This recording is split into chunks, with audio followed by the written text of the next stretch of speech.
Assalamualaikum warahmatullahi wabarakatuh. Waalaikumsalam. Selamat siang, salam sejahtera untuk kita semua. Shalom, Om Swastiastu, Namo Buddhaya, salam kebajikan. Kembali lagi bersama kami di podcast Setia Doa Rahman Tual. Perkenalkan, saya Siti Jumaria Matluan yang akan memandu acara pada siang hari ini, dan telah hadir bersama kami narasumber kita pada siang hari ini, Bapak Rijalisun, SAP, SM, SH, MH. Bagaimana kabarnya hari ini, Pak? Alhamdulillah baik, sehat. Ya, adik host bagaimana? Sehat? Alhamdulillah sehat. Menurut Bapak, kalau disederhanakan, apa yang dimaksud dengan mengawal kebijakan? Iya, terima kasih adik host. Assalamualaikum warahmatullahi wabarakatuh. Ya, salam sejahtera untuk kita sekalian. Yang pertama sekali kepada seluruh pemirsa, kita ketemu lagi di podcast Setia Doa Rahman Tual, yang mana sejak awal podcast ini berdiri, dia dilaksanakan.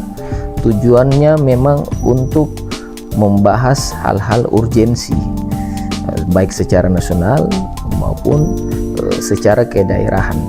Bahkan kita juga tujuannya untuk membahas tentang ilmu-ilmu pengetahuan yang terupdate dan terkini.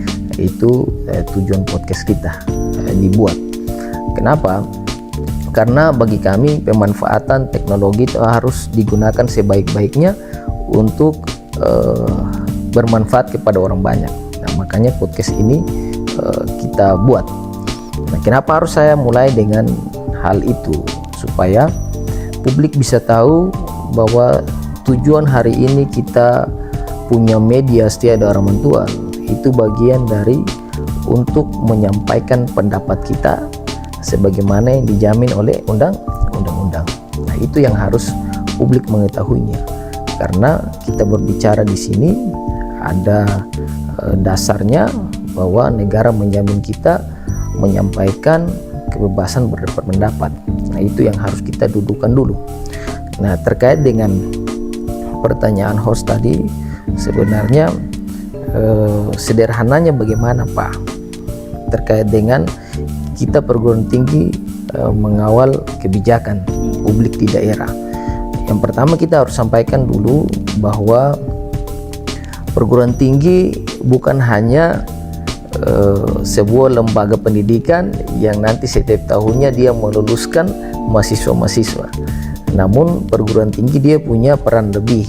Yang kita ketahui, perguruan tinggi itu ada 3 kewajiban yang harus dia laksanakan, yang kita kenal dengan Tridharma perguruan tinggi. Yang pertama kita kenal adalah pendidikan, kemudian penelitian, dan pengabdian.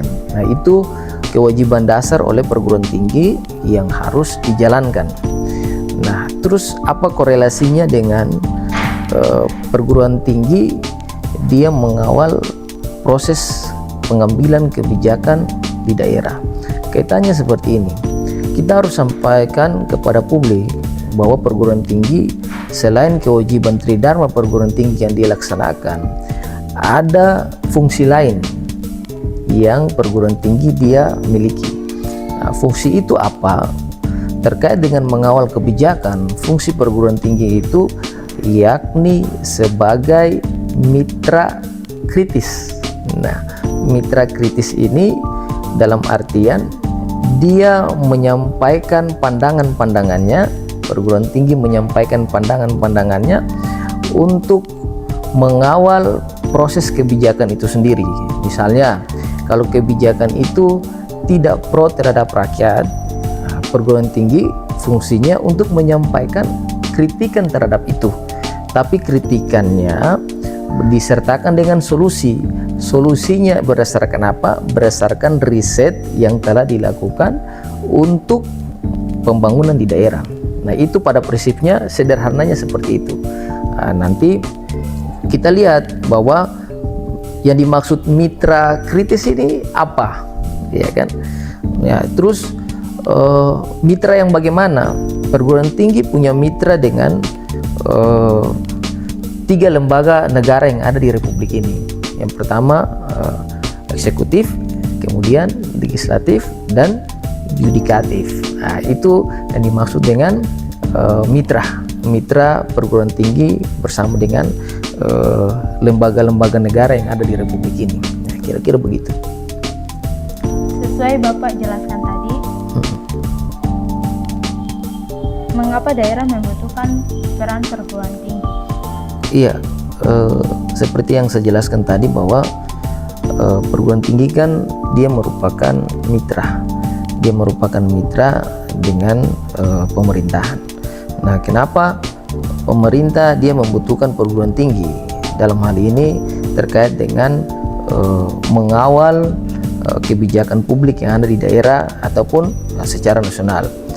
Karena perguruan tinggi itu dia merupakan lembaga yang secara akademis dia memiliki kapasitas untuk melakukan kajian-kajian secara terstruktur terkait dengan apa? Terkait dengan persoalan-persoalan yang menyentuh dengan pembangunan di daerah. Nah, sehingga yang dibutuhkan oleh perguruan tinggi dari riset-riset yang mereka lakukan diharapkan dapat mendorong keberhasilan pembangunan di daerah. Nah, sehingga dalam proses pembangunan baik skala nasional maupun skala kedaerahan, peran perguruan tinggi ini sangat penting untuk mendukung hal tersebut. Jadi Pak, ada pertanyaan selanjutnya nih Pak. Iya. Secara nyata bentuk peran apa saja yang paling sering dilakukan oleh kampus di daerah kita?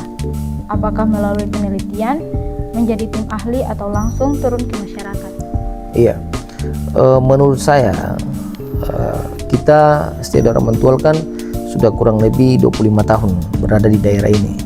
Iya, yang jelas peran-peran nyata yang dilakukan oleh kampus kita itu kan sudah cukup terlihat lah. Iya, diantaranya kita perguruan tinggi secara nyata kita melakukan pengabdian kepada masyarakat.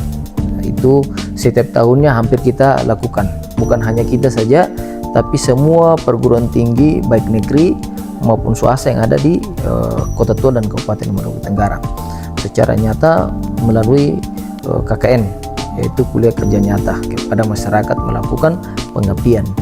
Dan yang lainnya itu perguruan tinggi punya peran yang nyata, kita melakukan riset, penelitian, kajian, dan dari hasil riset itu kita merekomendasikan kepada pemerintah untuk bisa saja pemerintah menindaklanjuti dari hasil riset kita yang tujuannya untuk membangun daerah. Nah, kalau kita terlibat dalam staf ahli atau nama lainnya seperti staf khusus lah yang ditunjuk oleh pemerintah misalnya, itu kembali lagi ke pemerintah mau gunakan kita atau tidak sebagai staf ahli atau sebagai peneliti yang bekerja sama dengan pemerintah, dalam hal ini pemerintah daerah, apakah mau digunakan atau tidak. Nah, karena pada prinsipnya kami perguruan tinggi membuka ruang itu, membuka ruang kerjasama dengan pemerintah untuk sama-sama membangun daerah melalui inovasi-inovasi yang nantinya kita akan sama-sama ikuti. Selama ini tantangan apa yang paling sering dihadapi kampus ketika ingin memberikan masukan kepada pemerintah daerah? Iya. Jadi kita Setia Daerah Mentual sering sekali menyampaikan pendapat-pendapat melalui musrembang bersama kepada pemerintah. Itu kita sampaikan langsung pandangan kita terkait dengan arah pembangunan di daerah yang baiknya seperti apa. Nah, memang benar ada beberapa kendala yang kita dapati, yakni kita agak kesulitan membangun komunikasi dengan pemerintah di daerah. Saya tidak tahu persoalannya apa, tapi khusus kita Setia Daerah Mentual selalu melakukan pendekatan untuk komunikasi antara kita dan pemerintah di daerah itu dapat terjalin dengan baik, walaupun kendala-kendala teknis itu ada. Tapi bagi kami Setia Daerah Mentual tetap membuka ruang, tetap membuka dialog membuka diskusi dengan pemerintah, sehingga ruang-ruang yang menjadi sekat antara kita dan pemerintah itu harusnya dia terbuka, supaya apa yang menjadi kajian kami, kemudian apa yang menjadi rencana pemerintah itu dia bisa dapat sinkron untuk apa? Untuk sama-sama membangun daerah kita yang kita cintai ini. Cuman banyak hal yang menjadi pengaruh kenapa kita tidak bisa membangun komunikasi yang baik dengan pemerintah.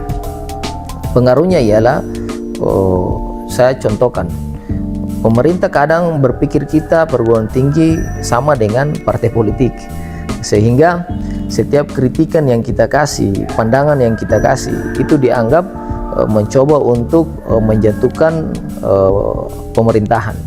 Padahal sebenarnya tidak. Masyarakat pun harus tahu bahwa perguruan tinggi itu dia bukanlah sebagai partai politik ataupun ormas ataupun yang sejenisnya, tapi perguruan tinggi dia punya kontribusi yang lebih terhadap daerah melalui riset-riset yang dilakukan, sehingga jangan sampai ada pemerintah yang menganggap bahwa kehadiran perguruan tinggi memberikan solusi, memberikan kritikan itu sama dengan menjatuhkan mereka. Padahal sesungguhnya tidak. Sesungguhnya tidak. Pada prinsipnya kami perguruan tinggi ingin sekali berdialog dengan pemerintah, berdialog dengan yang punya kepentingan di daerah ini untuk sama-sama membangun daerah kita yang kita cintai ini. Menurut pandangan Bapak, seperti apa bentuk kerjasama yang ideal antara kampus, pemerintah daerah, dan masyarakat? Iya, jadi kalau ditanya bentuk kerjasama antara perguruan tinggi, kemudian pemerintah dan masyarakat, sebenarnya begini, dari ketiga ini kan memiliki tujuan yang sama, tujuan untuk membangun daerah, baik pemerintah, baik masyarakat, dan kita perguruan tinggi. Tujuannya satu, yaitu ingin daerah kita maju. Nah, kerjasama yang dilakukan ialah kalau lintas kelembagaan, misalnya perguruan tinggi secara kelembagaan, lalu pemerintahan, maka lintas kerjasamanya kan harus tertuang dalam bentuk dokumen. Bentuk dokumen ini bisa saja melalui perjanjian atau MOU, itu kan bisa dituangkan dalam bentuk kerjasama itu. Nah, kalau dengan masyarakat lebih ke condong untuk mengawal proses ini dengan mengawasi setiap kebijakan di daerah dan tetap melakukan komunikasi yang intens antara perguruan tinggi, masyarakat, dan pemerintah. Tujuannya apa? Tujuan untuk mengawal setiap kebijakan yang ada di daerah ini agar kebijakan itu dia tepat pada sasarannya. Dia tidak boleh kebijakan yang tidak sesuai dengan regulasi, kebijakan yang tidak berbasis kepada kesejahteraan rakyat, tapi setiap kebijakan yang dihasilkan oleh pemerintah yang dalam bentuk kerjasama baik antara masyarakat kemudian perguruan tinggi, itu harus benar-benar tujuan akhir untuk masyarakat itu sendiri. Jangan sampai setiap kebijakan yang diambil nantinya merugikan masyarakat. Nah, itu yang kita khawatirkan, sehingga bentuk kerjasamanya itu secara kelembagaan itu harus adanya perjanjian kerjasama, baik itu melalui riset, kemudian baik itu pengabdian kepada masyarakat, maupun baik itu terkait dengan pendidikan itu sendiri. Kita harus melakukan kerjasama dalam bentuk MOU. Sebelum saya akhiri acara ini, apakah ada yang ingin Bapak sampaikan? Iya, terima kasih. Sebelum podcast ini diakhiri oleh adik host, ada beberapa hal yang perlu saya sampaikan sebagai closing statement, yakni bahwa perguruan tinggi memiliki peran yang krusial terhadap mengawal setiap kebijakan yang dibuat oleh penguasa, baik di tingkat nasional maupun di tingkat daerah, sehingga harusnya perguruan tinggi dengan pemerintah harusnya menjadi relasi yang baik, sehingga sama-sama merumuskan kebijakan-kebijakan, merumuskan solusi-solusi terhadap pembangunan baik secara nasional maupun secara kedaerahan.